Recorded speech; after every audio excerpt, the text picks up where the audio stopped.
Salut. Donc j'espère que on m'entend bien. On va attendre que les gens arrivent doucement pour la suite de la lecture du prophète et du prolétariat et du livre de Chris Harman sur l'analyse du mouvement islamiste. Donc du coup, je fais un résumé assez rapide. Alors on voit pas très bien ici. Je vais lui virer ce truc. Je vais peut-être le mettre ici. Poc. C'est peut-être mieux, ouais. Voilà. Sur les notes. Donc la base du texte, je redis ce qui a déjà été dit depuis le début. C'est par le passé, la gauche a commis deux erreurs face aux islamistes. La première était de les considérer comme des fascistes avec lesquels rien de commun n'était possible. La seconde a été de les considérer comme des progressistes qu'il ne fallait pas critiquer. Bon, en France, il n'y a pas beaucoup du deuxième, faut être honnête.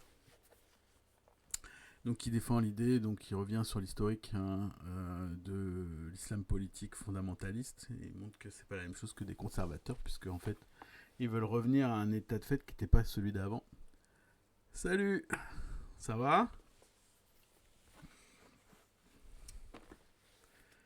Et donc il voulait pas revenir, donc il dit que le fondamentalisme est différent du conservatisme. Ok. On continue, t'inquiète. Ouais, ça fait partie du stream de papoter. Donc après, il y a toute une explication de la base de classe de l'islamisme.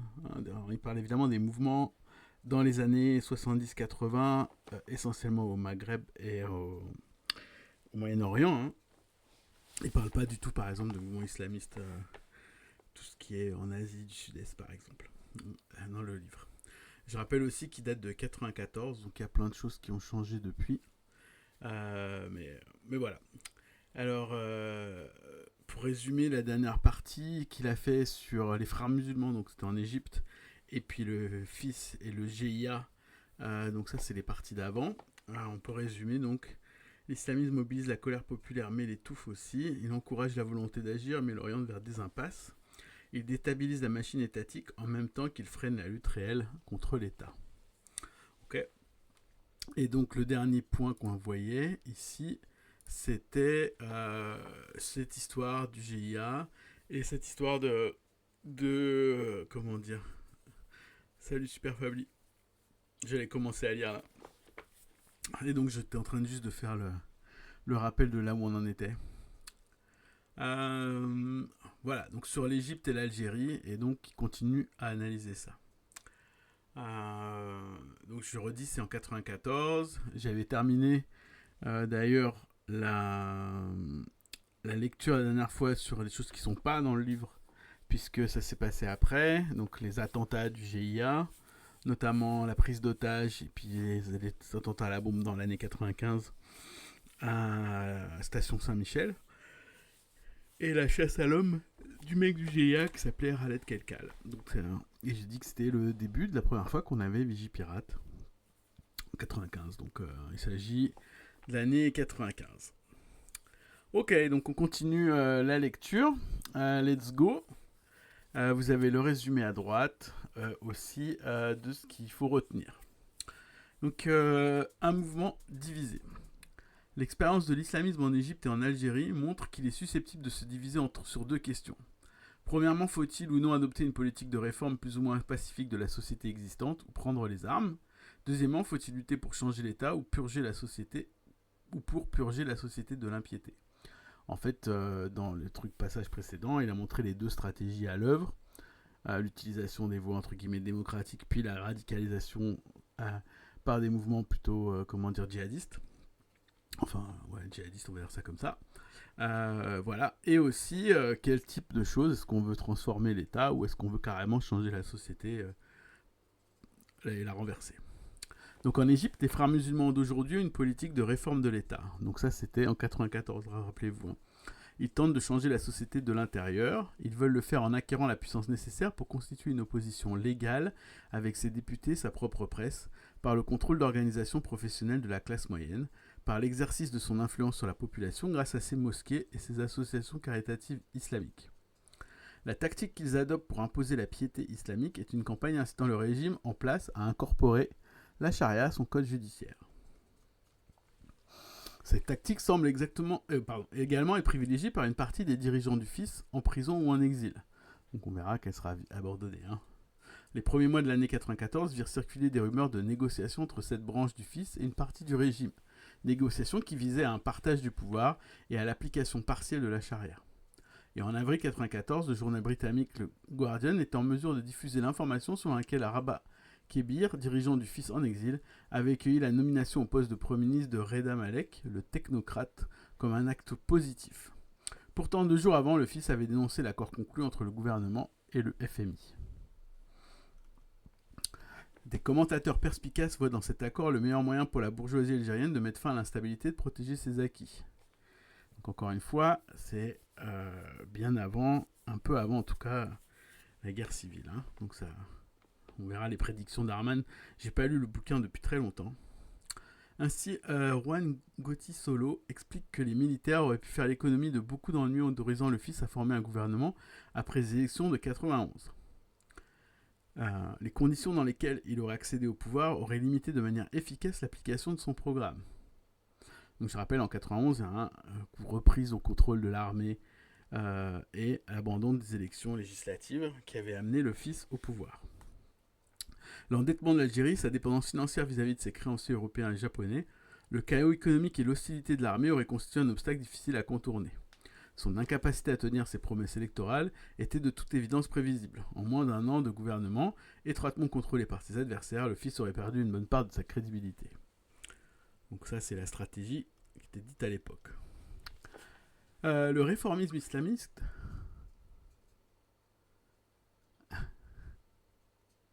Donc je vous laisse parpoter. C'est Fabio. C'est Fabio de Paris. Mais il s'appelle Super Fabli. Je sais pas si on peut supprimer. Je peux. Attends, est-ce qu'on peut supprimer? Bon, après, il faut que je le coupe. Au montage, donc je pourrais pas. Je sais pas si on peut supprimer. Hop. Ouais, c'est pas grave. Allez, je continue. J'en étais où?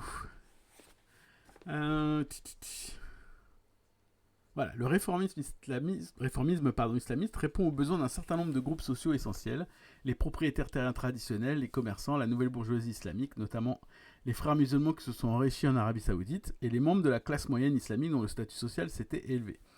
Donc ça, il faut voir tout ce qu'on a dit sur la base sociale de l'islamisme. Mais évidemment, cette base sociale, il y a plusieurs parties, et il ne satisfait pas les autres classes sociales qui avaient lié leur sort à l'islamisme.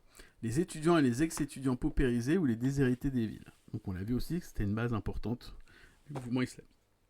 Plus les frères musulmans et le fils s'attachent à la recherche du compromis, plus ces classes se détournent d'eux. Elles considèrent comme une trahison toute révision à la baisse de l'exigence d'un État fondé sur la pureté originelle de l'islam. Évidemment, puisqu'elles ont été radicalisées et organisées sur cette base-là. Mais la réaction de ces classes sociales peut prendre différentes formes.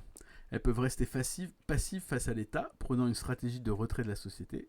L'accent est alors mis sur la prédication et la purification de la minorité islamique plutôt que sur la confrontation avec l'État. Telle était à l'origine la stratégie du groupe de Choukri en Égypte au milieu des années 70, dont on a parlé la dernière fois. Elle a toujours la préférence de certains prédicateurs radicaux, conscients de la puissance du pouvoir étatique aujourd'hui. Elles peuvent aussi se tourner vers la lutte armée. Mais tout comme la lutte pacifique peut être dirigée contre l'État ou contre les impies seulement, la lutte armée peut s'en prendre à l'État pour le renverser ou aux ennemis de l'islam au sein de la population dans son ensemble. Les minorités ethniques et religieuses, les femmes ne portant pas le voile, les films étrangers, l'influence de l'impérialisme culturel, etc. On pourrait penser que la logique de la situation pousse au choix de l'option de la lutte armée contre l'État. Voilà, mais ce serait compté sans l'existence d'une contre-logique puissante qui trouve ses racines dans la composition sociale des partisans de l'islamisme. Donc il dit que le réflexe, c'est pas nécessairement que l'État. Comme nous l'avons vu, les fractions des classes exploiteuses qui soutiennent l'islamisme sont par nature attirées par des versions plus réformistes. Même lorsqu'elles n'ont pas d'autre choix que de prendre les armes, elles le font en essayant à tout prix d'éviter une agitation sociale plus large. Elles ont recours aux coups d'État plutôt qu'aux actions de masse. Et si de telles actions éclatent, malgré leurs efforts, elles font tout pour y mettre fin le plus vite possible. Donc, faut pas trop se battre contre l'État, ou en tout cas pas étendre le mouvement. La nouvelle petite bourgeoisie paupérisée est beaucoup plus susceptible de se tourner vers la lutte armée. Mais sa position sociale marginale l'empêche d'envisager une telle action sous la forme de lutte de masse, comme les grèves. Elle a plutôt recours à la conspiration en s'appuyant sur des petits groupes armés. Ces complots n'aboutissent pas au changement révolutionnaire voulu par leurs instigateurs, même lorsque, dans le cas de l'assassinat du président Sadat, ils atteignent leur but immédiat. La nouvelle petite bourgeoisie peut perturber considérablement la société, mais pas la révolutionner. En tout cas pas avec des actions armées. Ok, alors là, pouf, on saute sur 1917, continuons. Ce fut aussi l'expérience des populistes dans la Russie d'avant 1917. Celle d'une génération d'étudiants et d'ex-étudiants du tiers-monde attirés par le guévarisme et le maoïsme à la fin des années 60. Et leurs successeurs continuent de se battre aux Philippines et au Pérou. C'est l'expérience des islamistes armés luttant contre l'État en Égypte et en Algérie. Ah, ok. Donc c'est la même base de classe, étudiants, ex-étudiants, paupérisés. Ok. Ah, je me souvenais plus de ce passage. Ok. Alors, continuons. Pour les islamistes, alors le problème du ton de Chris Harman, y compris de la façon dont il écrit, c'est que c'est excessivement péremptoire. Et ta base de classe explique tout. Et donc c'est un peu compliqué des fois à être, convaincu là-dessus. Ok, on continue. Pour les islamistes, la seule façon de sortir de l'impasse serait de trouver des appuis auprès de groupes sociaux non marginaux dans la population urbaine pauvre d'aujourd'hui. Autrement dit, au sein de la masse des travailleurs de la moyenne et de la grande industrie. Mais les idées de base de l'islamisme rendent une telle solution impossible, puisque l'islam, même dans ses formes les plus radicales, prône un retour à la communauté, visant à une réconciliation des riches et des pauvres, non au renversement des riches. Donc, l'une des raisons du fait qu'on n'arrive pas à convaincre les travailleurs, c'est qu'on prône l'alliance de classe. Je résume ce qui vient d'être dit. Bon, en tout cas, ça attire pas nécessairement. En fait, c'est pas tellement que ça attire pas les travailleurs à l'alliance de classe, puisque ça marche dans quasiment tous les pays, comme truc politique au moins un moment. Mais c'est surtout qu'eux-mêmes, ils supportent pas les grèves, l'action de masse autonome, etc., etc. Et donc, fatalement, ça peut pas marcher. Ainsi, le programme économique du FIS présente comme une alternative au capitalisme occidental un projet de petite industrie produisant pour les besoins locaux, qui ressemble à s'y méprendre de la propagande électorale de nombreux partis conservateurs libéraux dans le monde. Ça les empêche pas pourtant les travailleurs de voter pour eux. C'est pour ça que je comprends pas l'argument. Ok, la tentative par le FIS de créer des syndicats islamiques pendant l'été 90 se faisait en mettant l'accent sur les devoirs des travailleurs. Oui, ça doit moins bien marcher par contre, parce que, insistait-il, l'ancien régime leur accordait trop de droits. Ouais, c'est hyper vendeur de créer un syndicat là-dessus, et habituer les travailleurs à ne pas travailler. La lutte des classes, soulignait-il, le FIS donc, n'existe pas dans l'islam, car les textes sacrés n'en parlent pas. Ce qu'il faut, c'est que l'employeur traite ses employés de la même manière que le fidèle doit traiter les esclaves qui sont à son service d'après le Coran, c'est-à-dire comme des frères. D'accord ? Donc c'est clairement une politique d'entente de classe qui correspond aussi très bien à politique réformiste ou de droite conservatrice. Bon, en tout cas, pas d'extrême gauche. Ça, on s'y attendait pas non plus. Il n'est donc pas étonnant qu'aucun des groupes islamistes n'ait réussi à se forger une base dans les entreprises dont les effectifs et la puissance atteindraient ne serait-ce que le 10e de celles qu'ils ont construites dans les quartiers. Donc il y a une grosse différence en fait entre l'influence qu'il y a dans les quartiers, notamment périphériques, et donc il expliquait très bien, notamment dans le cas de l'Algérie, des gens qui sont venus en ville du fait de la réforme agraire, et donc l'énorme influence qu'a le FIS dans ces populations-là, mais évidemment pas dans le prolétariat organisé en Algérie.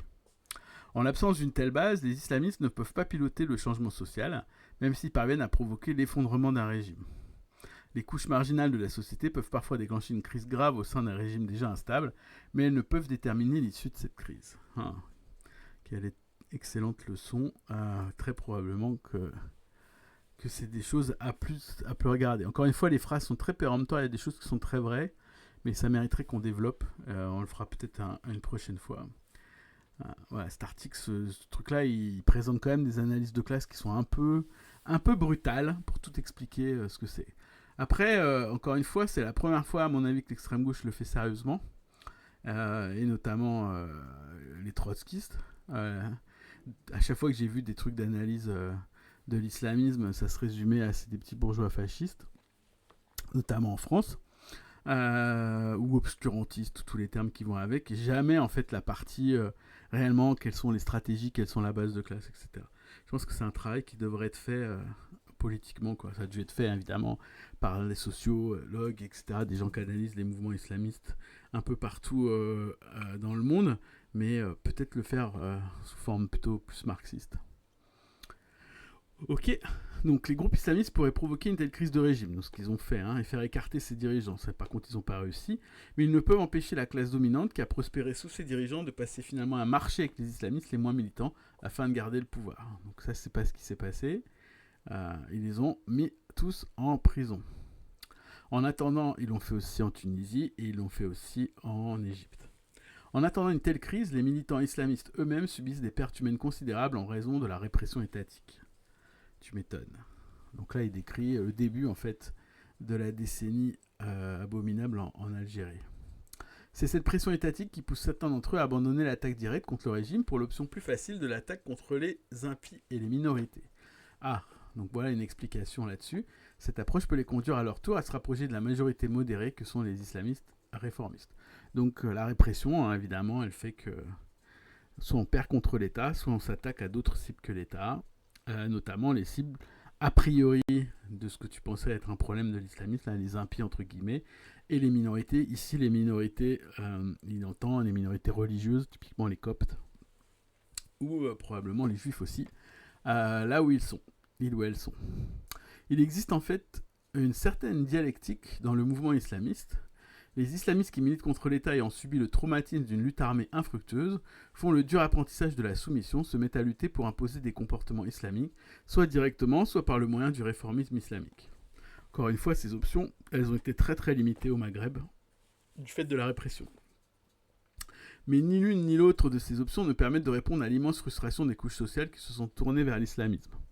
C'est pourquoi on assiste sans arrêt à l'émergence de nouveaux militants qui en reviennent aux luttes armées jusqu'à ce qu'ils se heurtent aux dures limites de celles-ci parce que dénuées de base sociale significative. Ok, donc encore la même dynamique et des groupes armés qui échappent d'ailleurs au contrôle du truc de base initial. La prise de conscience des limites du réformisme islamiste n'implique pas automatiquement l'adhésion à une politique révolutionnaire. Oui, ok, les limites du réformisme mènent plutôt ces groupes au terrorisme et à la guérilla parce qu'ils agissent sans avoir de base de masse. Et on a vu que c'était pas possible qu'ils en aient, d'accord ? Mais cela peut aussi les pousser à une stratégie réactionnaire d'attaque menée contre des boucs émissaires rendus responsables des problèmes du système. Et comme ces deux approches utilisent le même langage religieux, elles se chevauchent souvent mutuellement. Ok, c'est dommage, il faudrait aussi la faire pour l'Afghanistan, par exemple, ce genre d'analyse et vérifier si c'est encore correct dans cette dialectique-là. Il y a un texte très intéressant d'ailleurs sur la prise du pouvoir par les talibans là, et pourquoi en fait, donc en Afghanistan c'était il y a 3 ans déjà, 2021, ouais, non 4 ans même, wow, déjà 4 ans, et notamment pour quelles raisons les talibans avaient une base de gens qui acceptaient, y compris leur brutalité, leur méthode, etc., comparé par exemple à l'occupation américaine. Et c'était intéressant de voir ce qui était central en fait, ce qu'a amené en fait les talibans sur un certain nombre de situations et notamment sur tout ce qui est au niveau de la justice. Donc l'article il expliquait que la justice islamique menée par les talibans, elle était très sévère mais elle était juste, c'est-à-dire qu'elle était moins corrompue et moins corruptible que le système qu'avait amené avant et amené les États-Unis, où à grand coup de corruption et de bakchich, on arrivait à influer sur le cours de la justice. Et ça frustrait énormément de gens. Et une des raisons du soutien de la population, en tout cas d'un certain soutien de la population aux talibans contre les US et contre les dirigeants qui étaient alliés aux US, c'est cette raison de l'imposition de la justice et de la corruption. Et donc voir que à un moment de l'histoire, certaines revendications, en l'occurrence si la justice, passent derrière d'autres qui étaient tout aussi légitimes, comme par exemple le droit des femmes, passe derrière de manière globale dans un mécanisme où tu choisis pas en fait, enfin tu choisis pas bien ceux qui te dirigent, et donc entre les Américains et les talibans. Donc c'est important de comprendre ça. À plein de moments en fait, tous ces groupes ils ont pu survivre aussi parce qu'ils avaient à la fois, ils étaient craints, mais ils avaient aussi du soutien d'une partie de la population. Et il faut arriver à comprendre pourquoi. Alors, ceux qui veulent s'en prendre au régime attaquent les Coptes, les Berbères et les femmes non voilées, ceux qui haïssent instinctivement le système tombant dans le piège de vouloir imposer la charia par la négociation avec l'État. Et lorsque des divisions apparaissent entre groupes rivaux, parfois si violentes que ceux-ci s'entretuent en s'accusant d'apostasie. La manière même dont elles sont exprimées masque les causes sociales réelles de ces divisions. Si un islamiste grimpe les échelons de la hiérarchie sociale et abandonne la lutte, c'est seulement la preuve qu'en tant que personne, il est un mauvais musulman ou un apostat. En soi, cela n'empêche pas un autre islamiste ayant réussi son ascension sociale d'être un bon musulman. Donc il répète en fait cette même dynamique-là concernant l'évolution, donc ces tiraillements, du fait de sa base sociale et du fait qu'elle soit en pratique interclassiste. On a donc cette base sociale-là qui tire dans deux côtés. La base la plus pauvre que tu as grosso modo alimentée avec un discours radical anti-étatique, et l'autre que tu veux ménager, et donc tu choisis soit de ménager, soit la lutte armée qui amène en fait très vite à la répression étatique et à l'isolement, et y compris même à la bagarre violente entre groupes. Ok, donc je vois qu'on a des nouvelles personnes qui sont arrivées, donc on continue de lire le Chris Harman. Donc vous avez à droite un petit résumé ici de ce qu'il y a, à droite de l'écran évidemment, là-dessus. Et donc du coup, on a fait la base sociale, et là on a attaqué l'explication de l'Égypte, et on vient de finir l'Algérie, et là on passe à l'expérience iranienne, qui est donc finalement très différente de l'expérience algérienne et égyptienne, comme on va le voir. Ok, alors, donc je rappelle, ce bouquin, il est écrit en 1994. Donc le régime islamique en Iran domine les débats sur le renouveau islamique, de la même manière que le bilan du stalinisme domine les débats sur le socialisme. De la même manière, ouais, enfin je crois pas quand même. Remarque qu'on est juste après la chute du mur, là. Peut-être ça qui veut dire. Et bien souvent, même à gauche, les conclusions qui en sont tirées sont identiques. Les islamistes sont considérés tout comme les staliniens autrefois, comme étant la plus dangereuse de toutes les forces politiques, capable d'imposer un totalitarisme qui empêchera tout futur développement progressiste. Ok, pour les arrêter, il est nécessaire que la gauche s'unisse à la bourgeoisie libérale, et même qu'elle soutienne des États non démocratiques dans leur répression des groupes islamistes. Donc ça, on a clairement la position de quasiment tous les groupes de gauche du Maghreb, et une partie évidemment des groupes en Iran. Ce point de vue surestime la cohésion du mouvement islamiste et lui attribue une capacité à influer sur des événements historiques qu'il n'a pas en réalité. De plus, il repose sur une appréciation erronée du rôle de l'islam pendant et après la révolution iranienne de 79. Ok, let's go. Et justement, la révolution iranienne et son importance. Cette révolution ne fut pas le fait de l'islamisme, mais des énormes contradictions qui apparurent dans le régime du Shah au cours de la dernière moitié des années 70. La crise économique avait exacerbé les profondes divisions qui existaient entre les branches du capitalisme moderne associées à l'État et d'autres branches plus traditionnelles centrées sur le bazar, celui-ci fournissant les 2/3 du commerce de gros et les 3/4 du commerce de détail. En même temps, la crise accentuait le mécontentement des travailleurs et des paysans déracinés qui avaient récemment inondé les villes. Donc là, on avait déjà expliqué la dernière fois la dynamique des années 70, des vagues de décolonisation et des tentatives d'émancipation de l'impérialisme et d'accumulation primitive du capital, qui imposent de faire une réforme agraire et de créer de la main-d'œuvre dans les villes. Mais cette dynamique-là, elle sort au fait qu'il n'y a pas assez de capital pour faire travailler tout le monde, et donc énormément de chômage et des soucis aussi agraires. Voilà, donc ça c'est vraiment la dynamique de tous les pays sous domination impérialiste, post-domination coloniale directe. Et intégrés dans le marché mondial, c'est-à-dire soumis très vite à la pression du FMI, de la Banque mondiale, etc. Alors, bloup. En même temps, la crise accentuée, ça je l'ai dit, le clergé en révolte se rallie aux manifestations d'intellectuels et d'étudiants, auxquels prirent aussi part les pauvres, lors d'une série de heurts violents avec la police et l'armée. Donc là, c'est le début de la révolution iranienne. Une vague de grève paralysa l'industrie et immobilisa les champs pétrolifères, si importants pour l'économie iranienne. Puis au début février 1979, les guerriers de gauche, les Fédayines, et ceux de la gauche islamite, les Moudjahidines, du peuple, réussirent à fomenter de vastes mutineries au sein de l'armée, provoquant ainsi un renversement révolutionnaire du régime. Une grande partie des insurgés s'était identifiée à un islamiste en exil, l'ayatollah Khomeini.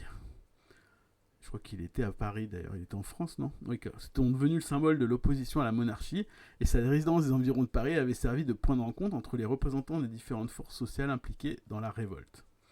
Donc les Bazaris et leur allié le clergé, l'opposition bourgeoise libérale, qu'on a toujours, les associations de profession libérale, donc comme on a vu, les étudiants et même les guérilleros de gauche. À son retour à Téhéran en janvier 1979, il devient le chef symbolique de la révolution. Pourtant, à ce stade des événements, il était loin de contrôler la situation, même s'il avait un sens aigu de la tactique politique. Les événements clés qui firent tomber le Shah, qui est donc la généralisation des grèves et les mutineries, furent tout à fait indépendants de sa volonté. Clairement. De toute façon, il était en exil. Et dans les mois qui suivirent la révolution, Khomeini n'était pas plus qu'un autre capable d'imposer une autorité unique au soulèvement révolutionnaire. Notamment parce qu'il y a une particularité, on va voir, à la révolution. Oui, il était à Paris, ouais, c'est ouf.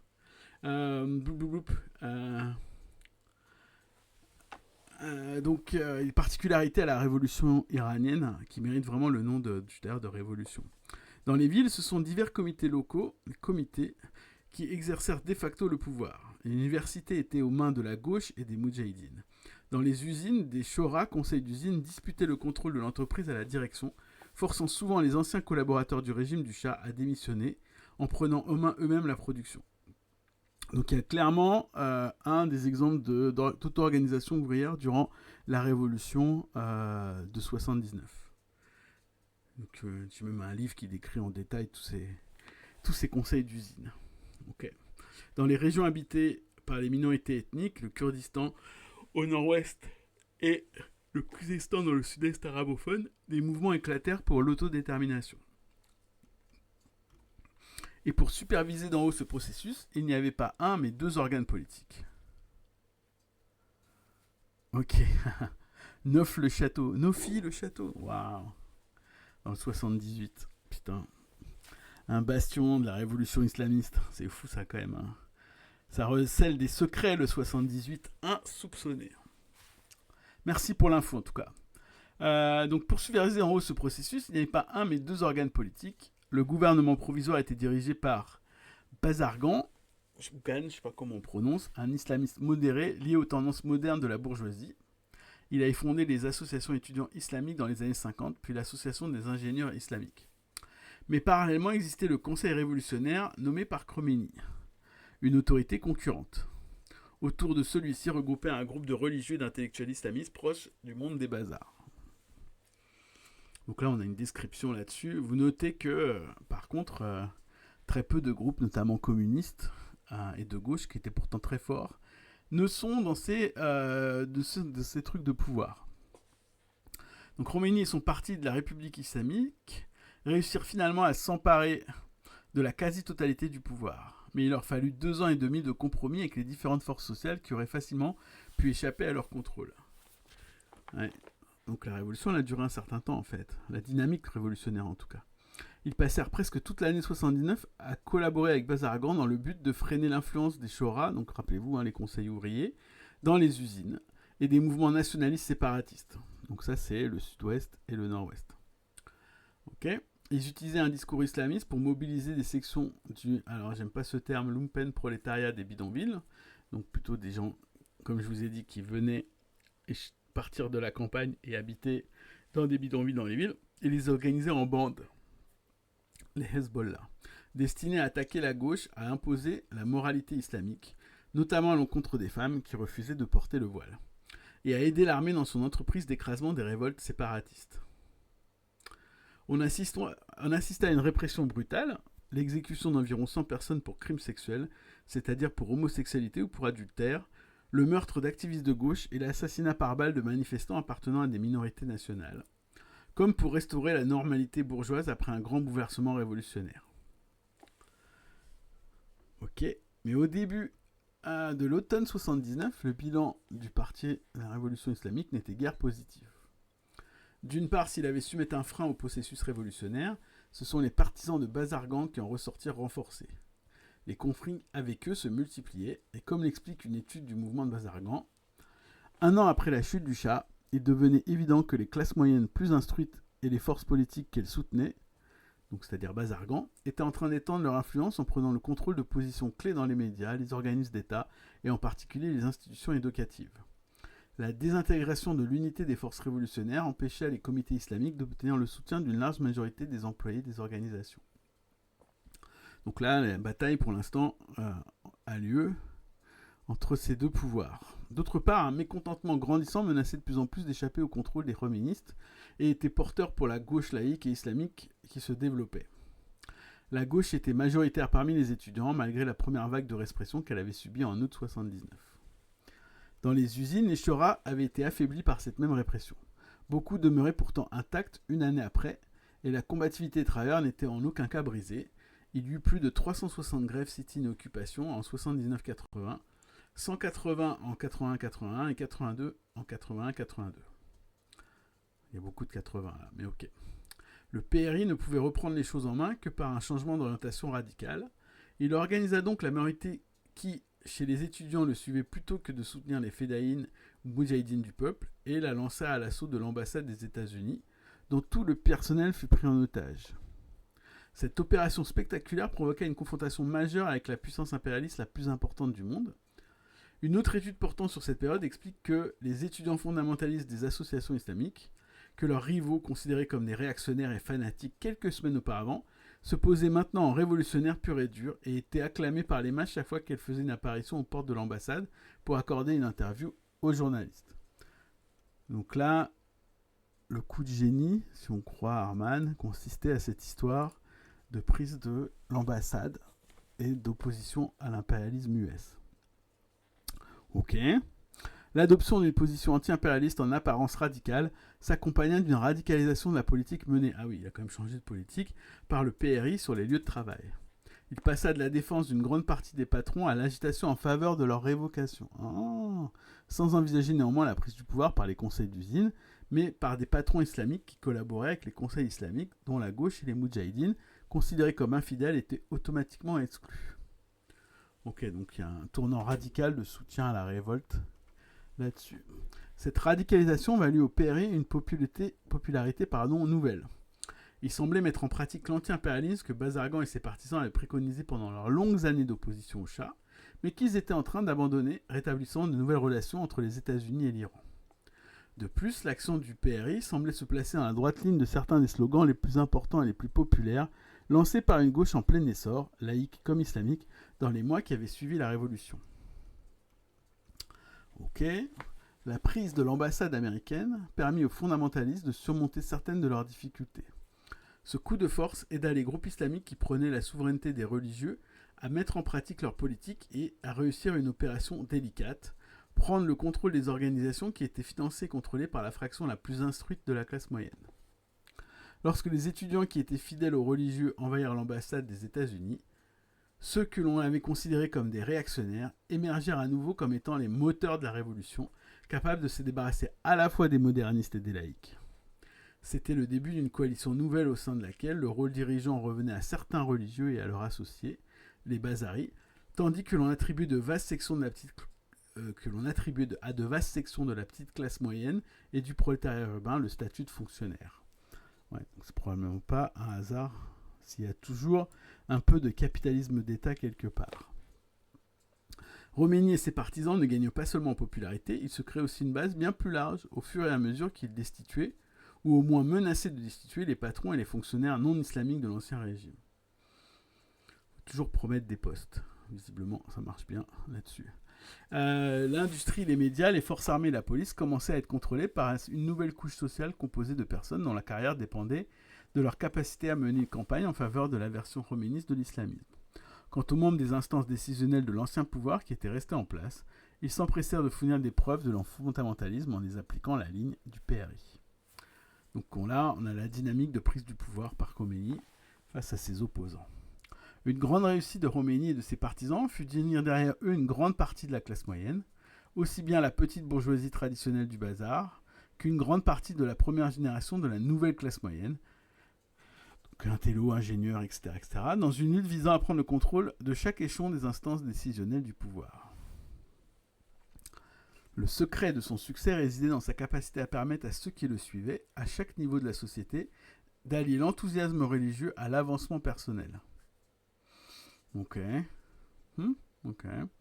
Alors, l'ancien sous-directeur d'une compagnie étrangère pouvait désormais la diriger sous le contrôle de l'État et avoir l'impression qu'il remplissait son devoir religieux en servant la communauté. Celui-ci avait vécu dans une... Ouais, en fait, du coup, il y a toute une phase, comme je disais, de capitalisme d'État, et une phase de nationalisation qui permet de donner des postes, en fait, à des gens. Et ces postes, tu dépends, en fait, de qui te les a donnés, et ça te fait du lien. Ok. Celui qui avait vécu dans une profonde misère au sein du sous-prolétariat pouvait désormais assurer à la fois sa sécurité matérielle et son épanouissement personnel en dirigeant un groupe de Hezbollah dans son entreprise de purification de la société. Cette purification qui passait par l'élimination de l'indécence et des infidèles, qui étaient notamment les communistes. Pour ceux qui avaient opté pour la politique de Khomeini, les perspectives qui s'ouvraient étaient considérables. Les directeurs et les techniciens locaux et étrangers qui avaient fui le pays dans les premiers mois du soulèvement révolutionnaire avaient laissé derrière eux, c'est ça la clé, 130 000 postes à pourvoir. 130 000 ? C'est aussi gros que ça ? Putain, c'est fou. Ok. Bon, il faudrait que je trouve un bouquin un peu plus développé sur la révolution iranienne. Hein. J'avoue que j'ai lu le truc sur les conseils ouvriers, mais je me souvenais pas du tout de tout ça. De plus, la purge menée chez les directeurs et les fonctionnaires et les officiers de l'armée non islamique ajoutait un nombre considérable de postes vacants à ce total. Encore une fois, le capitalisme d'État, ça permet plein de choses. Il est intéressant de noter que la méthode qu'utilisaient Khomeini et ses partisans pour évincer leurs opposants et confier le pouvoir à un parti unique n'avait rien de spécifiquement islamique, tu m'étonnes. Cette technique, elle est très connue. Ce n'était pas, contrairement à ce qu'affirment beaucoup de gens horrifiés par l'intolérance religieuse du régime, le résultat d'une quelconque caractéristique irrationnelle ou médiévale du fondamentalisme islamique. En fait, cette méthode était très semblable, voilà ce que je disais, à celle employée en divers lieux par de nombreux partis basés sur des fractions de la petite bourgeoisie. Elle fut notamment utilisée par les partis communistes d'Europe de l'Est, malgré leur faiblesse, pour prendre le contrôle de la société après 1945. Wink wink, le capitalisme d'État, again. Un prototype du petit bourgeois qui allie ferveur idéologique et avancement personnel nous est offert, dans le Père Goriot de Balzac, dont le héros, un austère jacobin, fait fortune en exploitant les pénuries créées par le soulèvement révolutionnaire. Waouh. C'était il y a 40 ans, le Père Goriot, j'ai aucun souvenir. Ok. Je vois pas trop le rapport ici, mais peut-être qu'il y en a un. Bon, en tout cas, vous voyez l'idée, en fait, l'utilisation des postes dans la fonction publique nouvellement créée pour remplacer, ça permet d'avoir une base solide de gens et qui leur donne aussi sur une base aussi qu'on peut avoir islamique. Alors, un parti politique reposant sur une fraction de la petite bourgeoisie qui l'organise autour d'une lutte pour son avancement social ne peut prendre le pouvoir dans n'importe quelle circonstance. La majorité des tentatives de ce genre échouent car les formations petites bourgeoises sont trop faibles pour remettre en cause le pouvoir de la classe dominante sans une mobilisation de masse qui échapperait alors à leur contrôle. Ok. Donc il est en train de dire que ça... Ok, on continue. Ainsi, lors de la révolution de 74-75 au Portugal, les efforts du Parti communiste pour infiltrer les instances décisionnelles du régime furent réduits à néant du fait que de la résistance organisée par les puissances capitalistes occidentales d'une part, et d'autre part par le regain du militantisme ouvrier par en bas. De telles tentatives ne peuvent réussir que si, pour des raisons historiques spécifiques, les classes sociales principales se trouvent paralysées. Ok, donc il est en train de dire qu'il n'y a pas d'espace là-dessus. Alors... Ok, j'ai quand même du mal à avoir le lien avec le truc au-dessus pour l'instant. Alors, comme l'écrivait Tony Cliff dans une œuvre majeure de l'analyse marxiste, en toute modestie, si la classe dirigeante en place est trop faible pour se maintenir au pouvoir dans un contexte de crise économique et d'insurrection populaire, et si la classe ouvrière ne dispose pas de l'organisation indépendante qui lui permettrait de prendre la tête du mouvement, certaines fractions de l'intelligentsia peuvent alors s'emparer du pouvoir au nom de la mission dont ils se sentent investis, celle de résoudre les problèmes de la société dans son ensemble. Donc là, on parle de la révolution permanente déviée, et qui est déviée vers le capitalisme d'État. Ok, donc c'est ça qu'il voulait dire. En fait, on est dans une situation où l'organisation du prolétariat est trop faible, mais elle est suffisamment forte en fait, pour permettre un changement massif de la classe dirigeante. Et là, l'impérialisme est trop faible pour l'empêcher. Et donc, c'est un des cas aussi en Iran.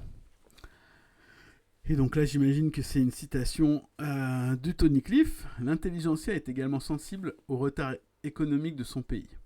Sa participation au monde scientifique et technique du XXe siècle lui fait cruellement ressentir l'arriération de son propre pays.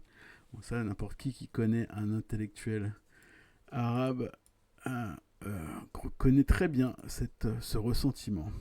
Ce sentiment est accentué par le chômage intellectuel endémique dans ces pays.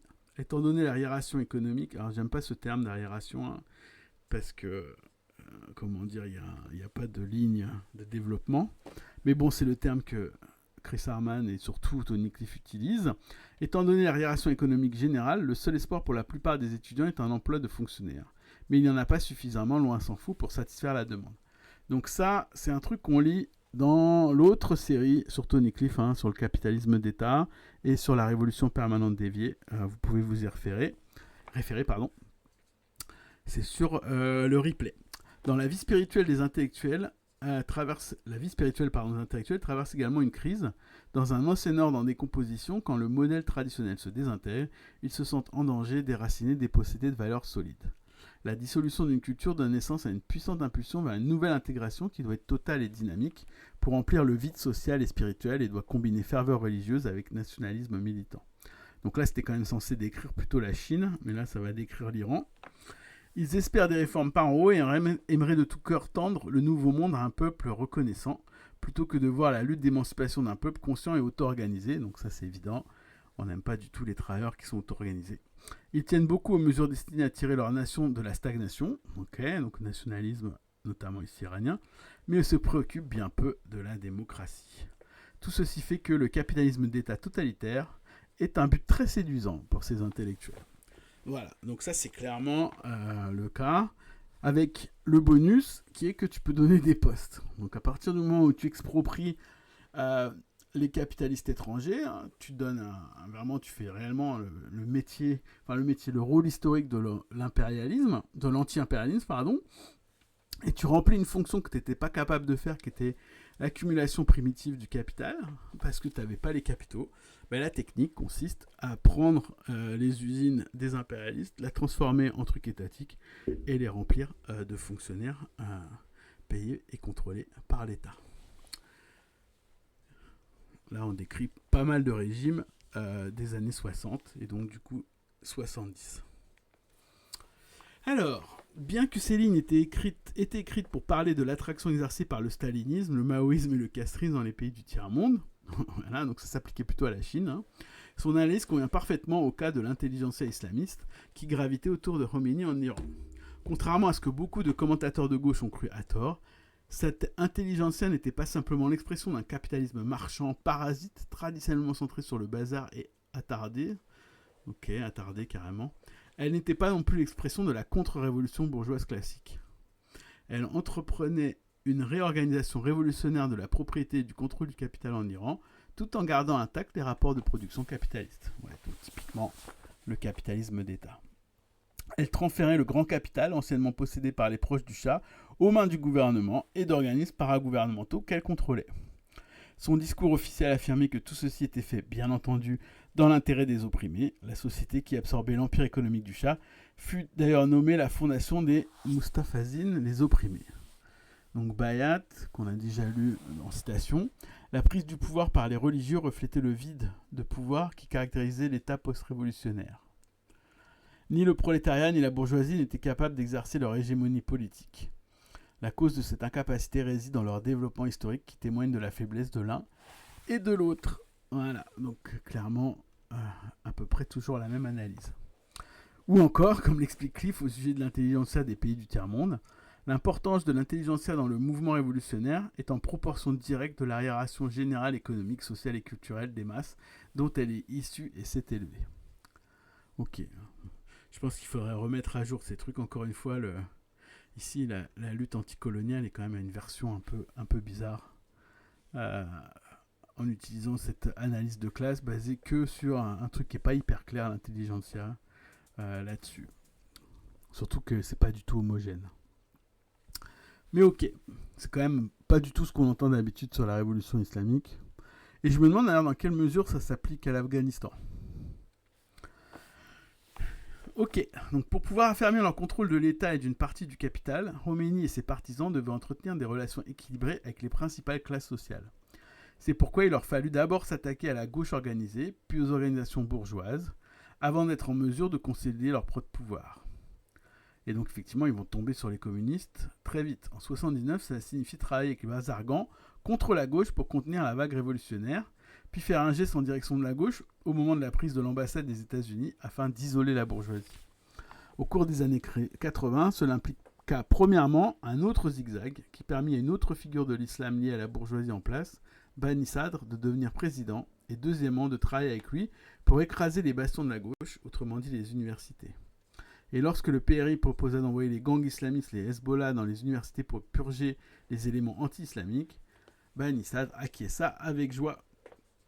Donc la bourgeoisie modérée est prête à la dictature contre la gauche. On connaît un classique. Alors, les dirigeants du PRI comme les libéraux, donc les libéraux c'est la gauche modérée, la droite modérée mais qui veut des réformes libérales, se rejoignaient sur l'idée d'une révolution culturelle grâce à l'action directe des gens mobilisés pour marcher sur les campus universitaires.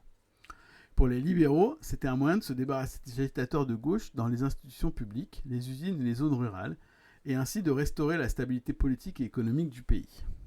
Les bandes de Hezbollah envahirent les universités, blessèrent et tuèrent des membres des groupes politiques qui rejetaient la révolution culturelle, brûlèrent les livres et les documents qui étaient considérés comme non islamiques. Le gouvernement fit fermer toutes les universités pendant 3 ans, au cours desquels les programmes universitaires furent revus et corrigés. Pourtant, même à ce stade, les Khoménistes gardaient encore partiellement leur propre image d'hommes de gauche en raison du discours anti-impérialiste qu'ils utilisaient pour justifier leurs actes.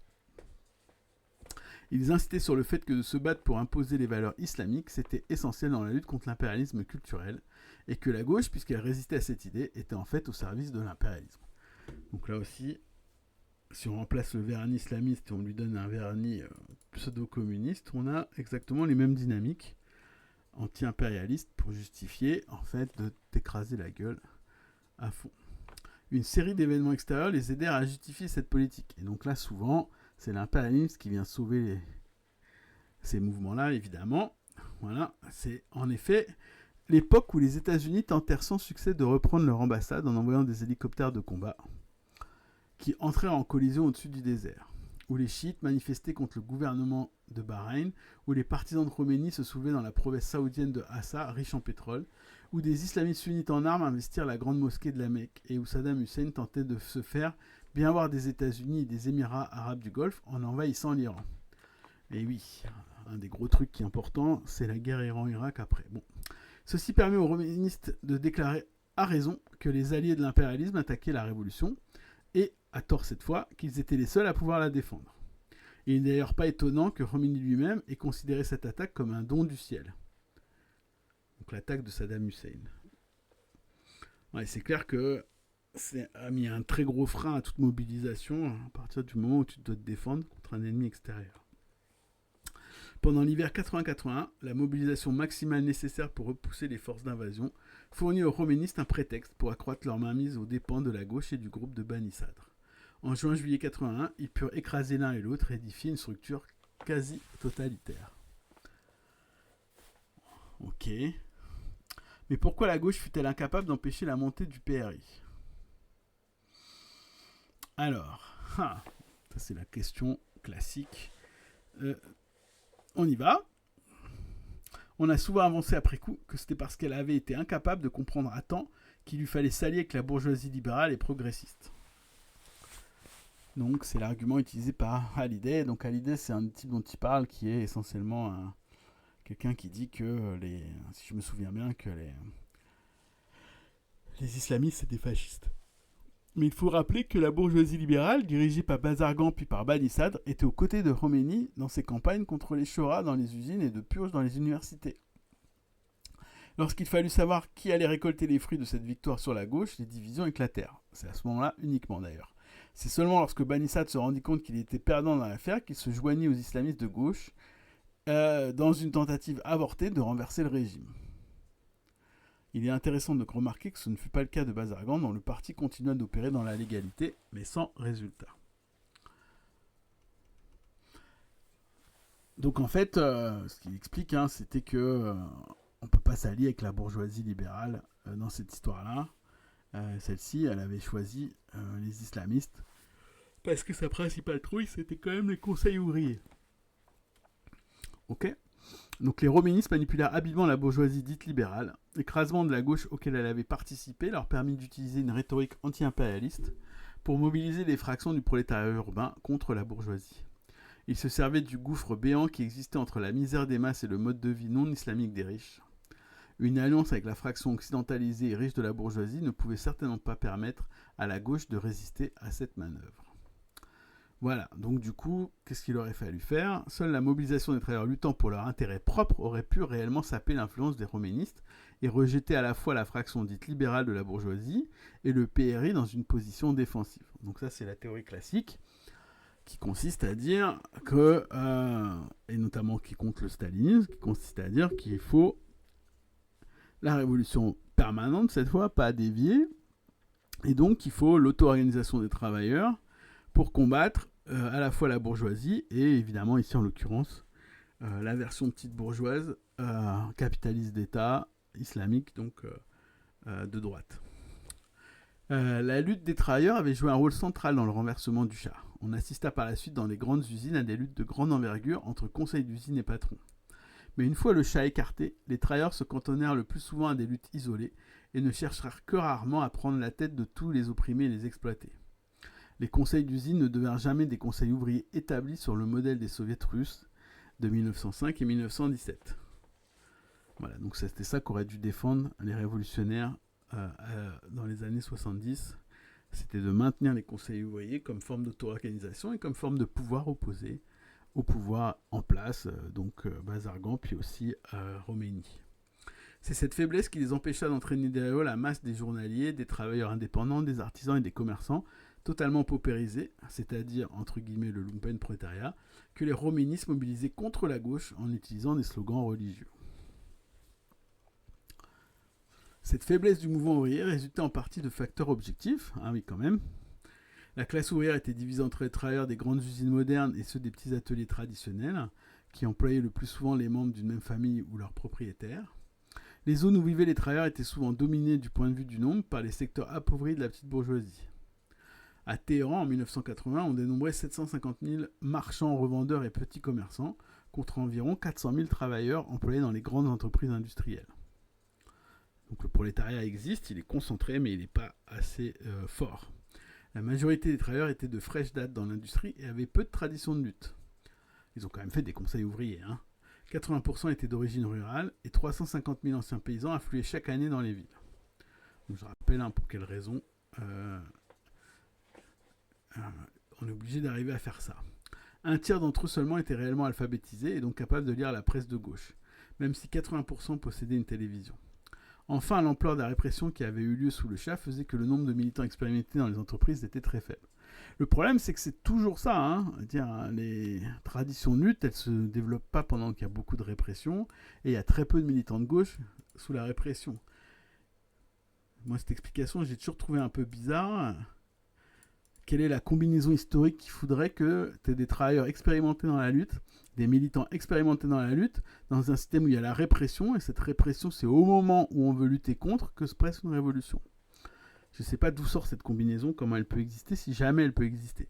Mais si tout ça c'est nécessaire, ça rend la révolution extrêmement compliquée. En tout cas, dans ces trucs-là.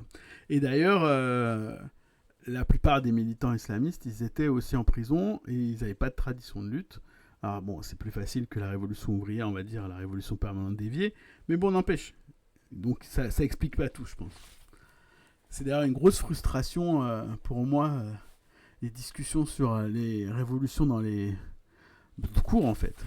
Quelles sont les conditions historiques qui peuvent amener ? C'est-à-dire vraiment, il faut un alignement de planètes tel, si on lit la presse. Alors rétrospectivement, c'est facile de le voir, mais même, t'as l'air de dire quand même que c'était... Ah ben voilà, ok, ça va, il vient juste nuancer ce que je viens de dire. Très bien, on va lire la suite du coup. Mais l'incapacité du mouvement ouvrier à prendre la tête d'un mouvement de masse de plus grande envergure ne s'explique pas uniquement par des facteurs objectifs. Ouf, il suffit pas de l'alignement des planètes. Il y a aussi des déficiences politiques des immenses forces de gauche au cours des mois qui suivirent la Révolution. Ah, c'est là où on critique les autres organisations. Parfait. Donc les fédéïdes et les moudjahidines du peuple attiraient des milliers de personnes lors de leurs meetings. Aux élections du printemps 80, à Téhéran, les moudjahidines obtinrent un quart des voix. Pardon.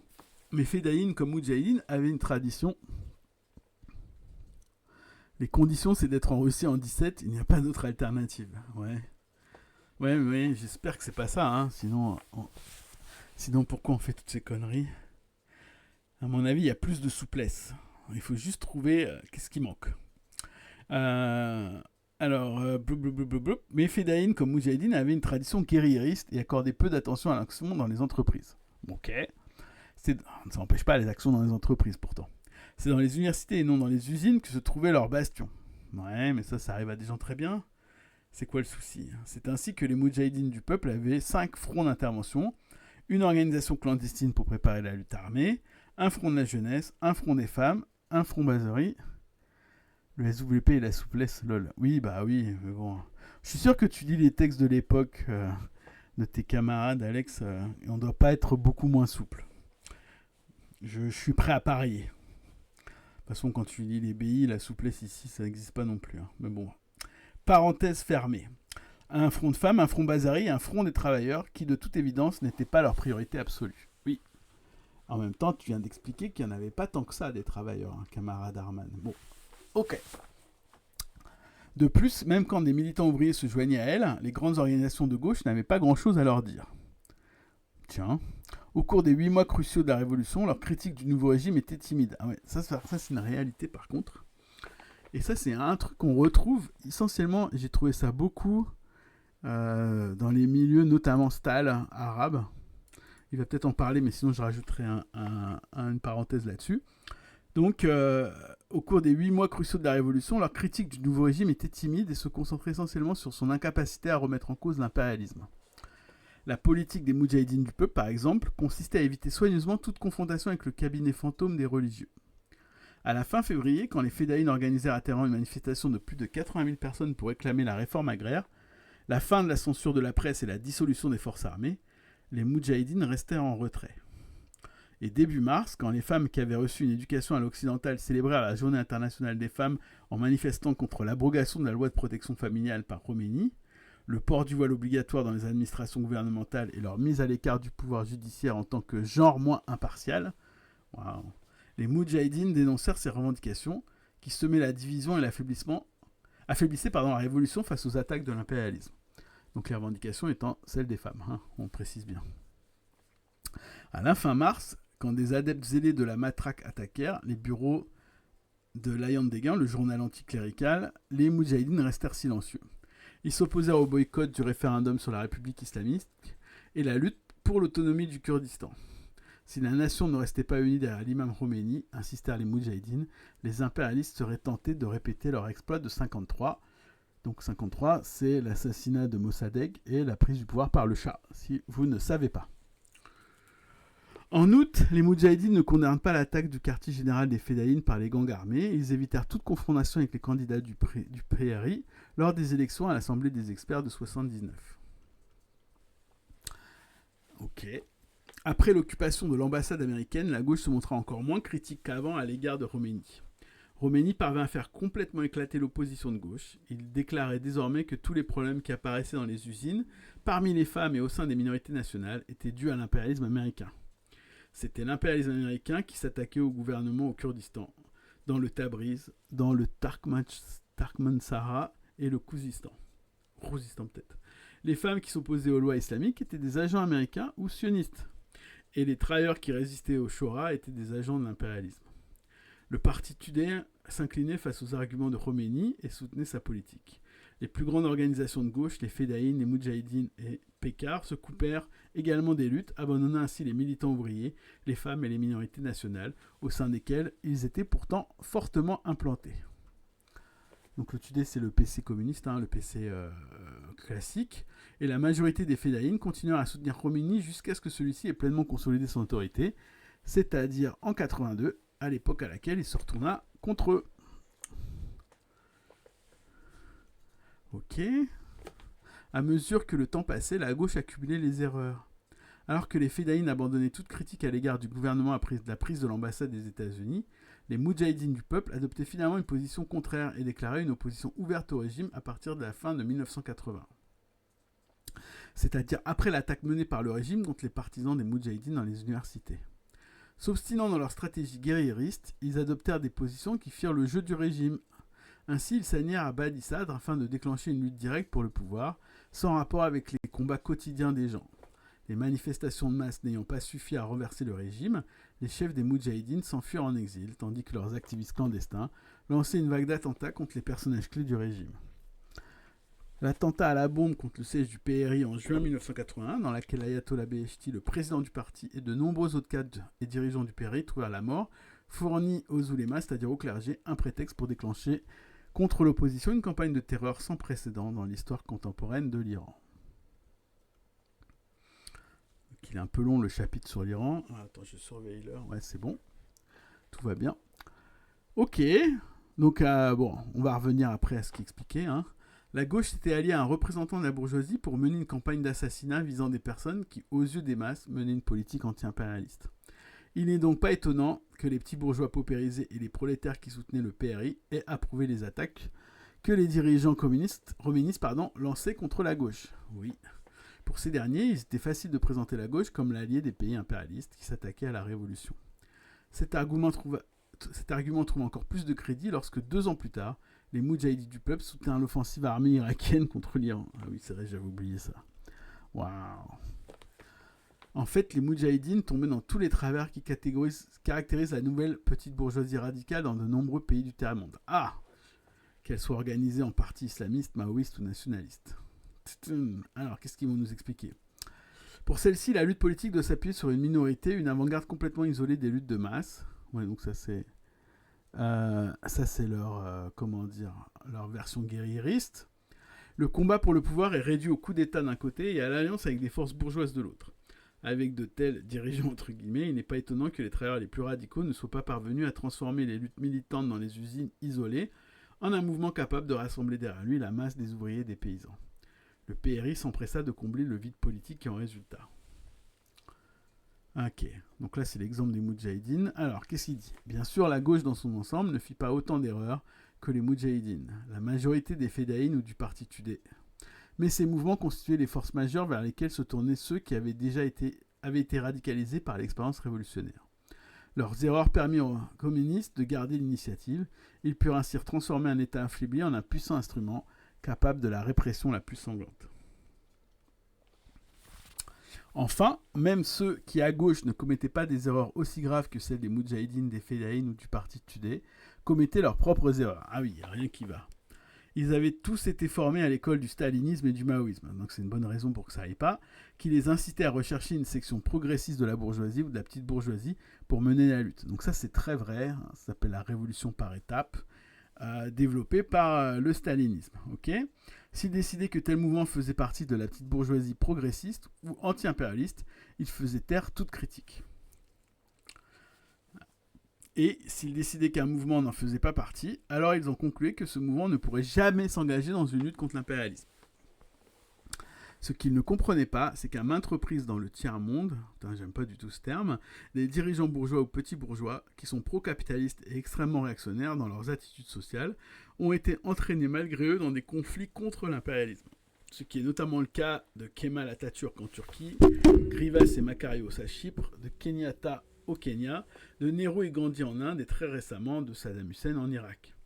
Ceci leur a d'ailleurs souvent valu une grande popularité auprès de ceux qui sont résolus à exploiter et à opprimer. Donc ça c'est clair et net. Par exemple pour Saddam Hussein, c'est un magnifique exemple.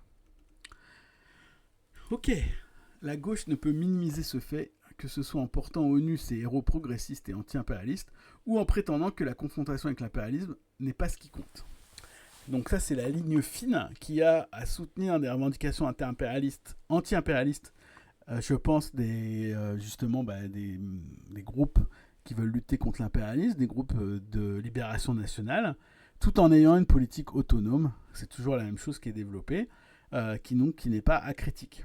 Donc là, ce qui est reproché aux communistes, en l'occurrence, c'est de ne pas avoir cherché à s'opposer politiquement à Roumanie sur les partis qui dépendaient des travailleurs, tout en le soutenant sur l'anti-impérialisme. Et ça, c'est pas facile à faire, effectivement. Okay, donc au contraire, la gauche doit à tout prix préserver son indépendance politique propre en critiquant publiquement ce genre de personnages, à la fois pour leur politique intérieure et pour leur manquement inévitable dans la lutte contre l'impérialisme. Donc là, l'argument aussi, c'est de dire que ce n'est pas des gens qui luttent réellement contre l'impérialisme.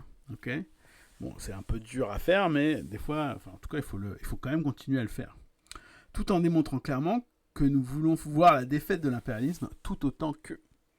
Voilà, donc ça c'est par exemple, ça peut s'appliquer à tout mouvement de libération nationale et toute l'attitude de la gauche dans ces mouvements de libération nationale. Soutenir la lutte et vouloir voir la défaite de l'impérialisme ou de la puissance coloniale, tout en ayant une politique autonome et en montrant les manquements inévitables de cette lutte. Allez, c'est pas facile à mener selon la brutalité de l'impérialisme et selon la domination qu'il peut y avoir du groupe, en l'occurrence qui dirige la lutte contre l'impérialisme. Ok, malheureusement, la quasi-totalité de la gauche iranienne alla de volte-face en volte-face et d'erreur en erreur, si bien qu'elle finit par adopter une position de neutralité dans les derniers mois de la première guerre du Golfe. Neutralité entre l'Irak et l'Iran, on en déduit. Première guerre du Golfe en 91. Lorsque la flotte américaine intervint directement pour porter un coup décisif à l'Iran, elle ne comprit pas qu'il existait des moyens de prendre une position anti-impérialiste, tout en renforçant la lutte contre le régime iranien à l'intérieur. Ouais, donc ça c'est clairement un truc important. Je vais revenir pour le copier là-dessus. En dénonçant le refus du régime de faire payer la guerre aux riches, en critiquant la tactique barbare et futile des vagues humaines qui consistaient à envoyer des troupes d'infanterie légère se faire massacrer dans des attaques frontales contre des positions irakiennes défendues comme des forteresses, en condamnant l'incapacité du régime à proposer un programme visant à soulever les minorités et les travailleurs irakiens contre Saddam Hussein, en dénonçant la volonté d'obtenir des réparations de guerre qui faisaient payer le peuple irakien pour les crimes de ses dirigeants, etc., etc. Au lieu de cela, la gauche adopta une position qui la coupa de tous ceux qui, en Iran, se souvenaient de ce que l'impérialisme avait fait subir à ce pays et qui se rendaient compte qu'il reviendrait à la charge si on lui en laissait l'occasion, c'est-à-dire si on laissait le régime tomber. Et c'est pour ça qu'ils ont voulu le défendre, les gens. Ok. Donc la victoire des rouménistes en Iran n'était donc pas inévitable. Ouais. Ok. De plus, cette victoire ne prouve pas que l'islamisme soit seulement une force réactionnaire contre laquelle la gauche doit être prête à vendre son âme au diable impérialiste, ou plutôt au grand Satan, et à ses alliés locaux. Elle ne fait que confirmer qu'en l'absence d'une direction ouvrière indépendante, un soulèvement révolutionnaire peut conduire à un retour de la loi bourgeoise sous l'égide d'un État autoritaire et répressif, contrôlé par un parti unique. Oui. Et l'ingrédient de secret de ce processus n'est pas le caractère soi-disant médiéval de l'islam, mais le vide créé par le fait que les organisations socialistes aient été incapables de donner à une classe ouvrière inexpérimentée mais très combative la direction politique dont elle avait besoin. Bon, donc oui, je fais une pause ici là-dessus. De ce genre de leçons, qui sont évidemment très justes rétrospectivement, c'est quand même pas facile à analyser ça directement. Et on pourrait voir en fait des positions qu'on pourrait avoir maintenant, si on pose la question maintenant. Donc si on parcourt en fait quelle était la position par exemple des révolutionnaires tunisiens, quelle était l'attitude vis-à-vis du parti islamiste, si on a cette discussion-là, notamment avec les gens qui étaient donc les camarades qui ont fait la révolution, qui n'ont rien voulu faire avec les islamistes. Donc cette question-là, tactique, elle se pose. Elle se pose encore maintenant en Tunisie, typiquement parce que la lutte contre une éventuelle dictature, elle doit se faire évidemment. Là, les premiers qui sont allés en prison, c'est les islamistes. Ça s'est très bien vu en Égypte. En Égypte, où en fait l'écrasement de Sisi, c'est pas l'écrasement par Sisi des frères musulmans, c'est accompagné d'un soutien de la gauche contre les frères musulmans. Ok, avec l'argument toujours la même chose que c'était extrêmement réactionnaire et donc fasciste. Voilà. Alors que, donc là, c'est des positions qu'on peut voir, mais on peut poser aussi la question très facilement sur la résistance palestinienne et les groupes que font des militants de gauche en Palestine, quelles sont évidemment la position qu'ils défendent. Est-ce que c'est facile, par exemple, d'appliquer ce genre de truc, hein, la critique politique du Hamas, tout en participant à la résistance et à la lutte contre la colonisation et l'apartheid. Ouais, ça, c'est des choses qui sont très compliquées à faire là-dessus. Et dans les conditions de la Palestine, encore plus compliquées, puisqu'il n'y a même pas... Enfin, il y a 400 000 travailleurs, mais il y en a probablement pas beaucoup plus. Ok, alors après, il y a le Soudan. Ok. Et on conclut. Nice. Ok, bon, ben ça sera le truc de la prochaine fois. On a passé beaucoup de temps sur la révolution iranienne, mais jeudi prochain, je ferai la suite avec le Soudan et la conclusion. Bon, c'est quand même intéressant de se poser ce genre de questions. Je pense quand même qu'il y a pas mal de choses qui ont daté. Et même si il y a des choses qui sont nouvelles par rapport aux théories classiques du trotskisme, on retrouve quand même pas mal des espèces de trucs un peu bizarres de soutien à la lutte armée contre l'impérialisme, en tout cas à la lutte, pas forcément armée contre l'impérialisme, mais en même temps rôle autonome et critique, sans bien expliquer comment ça c'est possible dans un contexte répressif de ouf. Il y a toujours cette espèce de truc un peu mécanistique de conditions objectives dans lesquelles bon, bah, c'est quand même compliqué de faire la révolution. Du coup, si objectivement, que doivent défendre les révolutionnaires si objectivement ils ne peuvent pas arriver à ce genre de solution, y compris même quand le prolétariat est combatif. Parce que là, si on écoute Chris Harman, c'est soit la révolution, et dans ce cas-là, elle a lieu que dans un pays, et en Iran, et elle est censée s'étendre à toute la planète. Donc l'enjeu c'était soit la révolution mondiale en 79, soit Khomeini et la défaite sanglante du mouvement ouvrier, quoi. Et donc c'est toujours intéressant de se poser la question, est-ce que c'est réellement la seule possibilité? S'il n'y a pas la révolution mondiale, alors il y a forcément l'écrasement, etc., etc. Donc en pratique, il y a forcément la répression, mais l'écrasement complet, voilà. Parce que, en fait, ce qu'il veut dire ici, c'est que aucun des pays, notamment comme l'Iran, ne peut devenir des démocraties libérales à l'occidental, qui sont d'ailleurs des démocraties que pour leur population, mais pas pour le reste du monde. Et ça, elles peuvent se le permettre parce que elles sont impériales. Mais il y a d'autres pays qui sont pas des pays impérialistes, qui ont un semblant, en tout cas une forme importante de démocratie, de liberté, qui sont pas des puissances impériales. Donc est-ce que ça c'est un objectif? Je pose la question, puisqu'à chaque fois qu'on a ces discussions sur la lutte, cette question-là elle est mise de côté. C'est soit la révolution mondiale, soit la défaite du mouvement ouvrier. Et il n'y a pas de choses intermédiaires. Les choses intermédiaires, c'est ce qu'on subit. Et même si on subit et qu'on n'est pas d'accord avec ces positions-là, pourquoi est-ce que... alors, après, il y aurait pu y avoir une révolution qui serait propagée lentement aux voisins, genre sur plusieurs années. Ouais, mais comment tu peux venir maintenir un pays révolutionnaire sur plusieurs années s'il y a systématiquement l'impérialisme? Là, tu vois, il y a l'Irak qui a attaqué. Ça voulait dire qu'en fait, tu déclenches une guerre révolutionnaire contre l'Irak, tu mobilises les gens contre la guerre en Irak. Donc ça, c'est très compliqué. Alors les Russes, ils l'ont fait en 17. Hein. Et d'ailleurs, c'est l'origine de la défaite de la révolution russe. Hein. C'est la guerre, on dit la guerre civile, mais c'est la volonté d'écraser la révolution par l'impérialisme de l'extérieur. Donc du coup, qu'est-ce qui se serait passé?